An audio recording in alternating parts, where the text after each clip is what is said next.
So we're at the end of April here, 2017. La Tigre comes back. What's up, buddy? I thought it'd be fun to get back into the swing of things. I started making some videos last summer dissecting and breaking down the intention and design behind some polycultures here at Edible Acres. And I thought I would focus on one that's really at like a peak moment right now and talk about the thoughts behind it. It is a guild of trees and herbaceous layers. There's climbing vines, there's shrubs. I believe most, if not all, of the 7 layers of a food forest are represented in this cluster of trees. So I'm going to get in there and explain what's going on. So this guild is pretty much in the zone 1 of the home here. In other words, zones of use. It's very close in proximity. It's something that's looked at every day, and so the design kind of calls for it being beautiful. And it's a nice collaboration between the nursery work and food-related work that I do and some of the ornamental elements that my mom enjoys planting out. This is their home. And so the tulips underneath these trees turn out to be a really wonderful companion. They come up, they add a ton of color, they catch the excess nutrients in the early spring, they can access the light that's filtering through these trees before they leaf out, and then they senesce and the next layer of herbaceous comes up. I might spend a little time on the herbaceous layer first and then move up through the canopy, up through complexity. We have sweet Cicely, was it mycorrhiza? No, that's not it. Myrrhis odorata. So this is a licorice flavored sweet plant, makes beautiful flowers, great nectar source. The seeds taste literally almost exactly like Good and Plenty candies, and the roots can be dug up for a source of sweetener if you boil them down.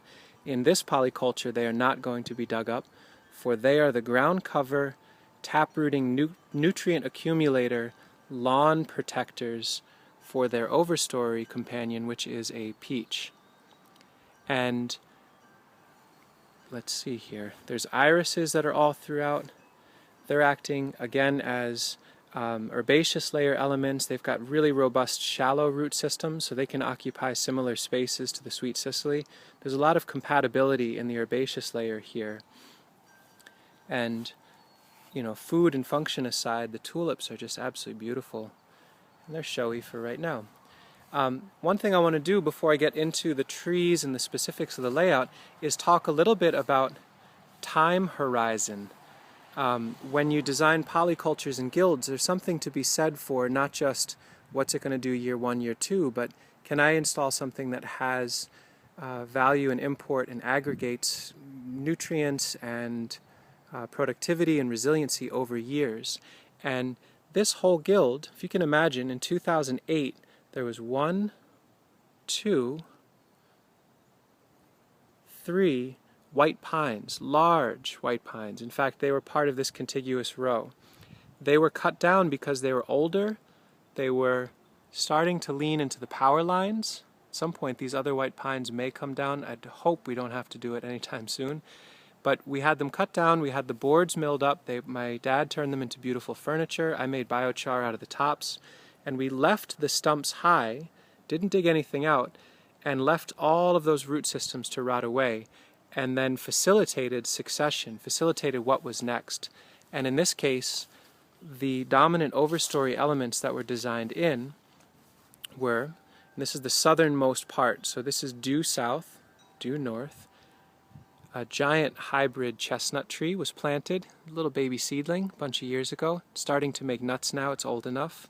So this is going to be a huge sprawling massed lawn tree in the long run, and it's taking advantage of all that rotting, decaying material from the pine. So you don't have to cut old trees down and stump grind them and excavate them in order to plant the next succession. This actually works beautifully, and all that old material just rots away slowly but surely. To the north of the chestnut is a Chickasaw plum, which is in peak flower right now, and you can see the bees bopping around me. They're pollinating like crazy. And that's sending up suckers here or there. You can see the lawn disturbance, where I actually dug up suckers of the Chickasaw, which I've potted up and are available for sale locally. So it's a source of nursery stock for me, and a great nectar flow for the bees early in the spring. It makes little wild, hard-skinned plums. To the north of that is a peach tree. Now the peach is a little bit under stress because this plum is a little bit bigger, more gregarious, but the plum is not grafted, so I can go in and prune, I can chop and drop whenever needed. And so that's helpful to allow a little bit more light into this peach. And what's fun is that the squirrels decided they would add their own element, and I'm really glad they did. They're looking at the real long horizon. They installed a hickory. Now, of course, the squirrel just came out and plugged a hickory nut.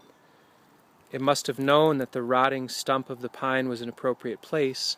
And so this hickory, we could have cut it down saying, oh, well, I don't want a hickory here, I didn't plan for that. But you think it through and say, well, a peach doesn't last an incredibly long time. The hickory takes an incredibly long time to become a canopy tree. This hickory will slowly but surely work its way up through the plum. We can prune and release to allow it to do so. It will become a canopy in 10 years, 15 years, and by then the peach will senesce and most likely die of disease. They tend to be like 20, 30 years at their oldest. So the squirrels added in a layer I never would have thought of, and I'm really glad they did. And so now we have a very late succession horizon thought through and installed and slowly working its way up through all this material. My mom planted in some lilacs on the western edge, which can reach out into the light glade of the lawn. There's ample light to be had here. So even though everybody's packed in, there's room to reach outward. So that should work out quite well. I've added in some bush cherries. They're just breaking bud now. There's some black currants in here just to add some more shrub layer food elements. There's also some olfactory protectors. There's walking onions that are throughout. There's valerian that's self-sowed, but we allow it to be here. It's a really great nutrient accumulator. It's a great chop and drop plant. And then I've planted meter male hardy kiwi, which is going to use the chestnut as a trellis. And I know some of you are saying this is ridiculous, it's going to kill the chestnut.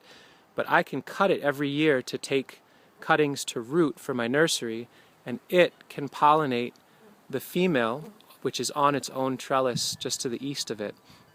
So I can keep the meter in check and allow it to have just enough flower buds to pollinate the females, but not get out of hand.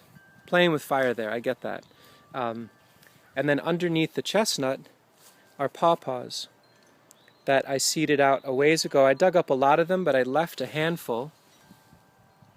And they don't mind, they can deal with root competition. They kind of prefer shady, moist conditions.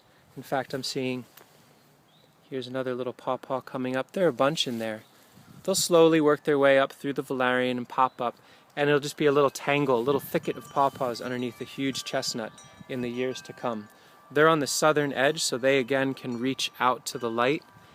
And all of this is malleable with pruners. Pruners early on, then loppers, then handsaws, and then a chainsaw if need be. But hopefully we keep it pruners and loppers for the years to come. So this is one guild with a tremendous number of species that are all working nicely together. Everybody seems happy. We're getting crops from it, and we're also getting a beautiful aesthetic just outside the home. So this is a guild that I quite enjoy looking at and interacting with and showing people as a demo. I'm not going to get into it today. This will be a preview for other discussions, but we've got Nanking cherry, sea buckthorn, Dunbar plum, cup plant, black locust polycultures with some pawpaws and serviceberry to dissect, and a really complex polyculture happening over here with a keystone of an ancient sweet cherry which is on its way out, and a design for the succession and the future of what this could look like once the cherry finally passes away. But for now, she's a swing and a place for us to enjoy just the sheer beauty of a late succession tree and honor the fact that she's here for a long time. We'll get into those later on, but for now, we are just looking at the spring landscape in what was a lawn in 2008 and is now moving up through succession into a really robust, resilient, and diverse food forest. Thank you so much for watching. Please subscribe and check back for more of these and other videos. Take care.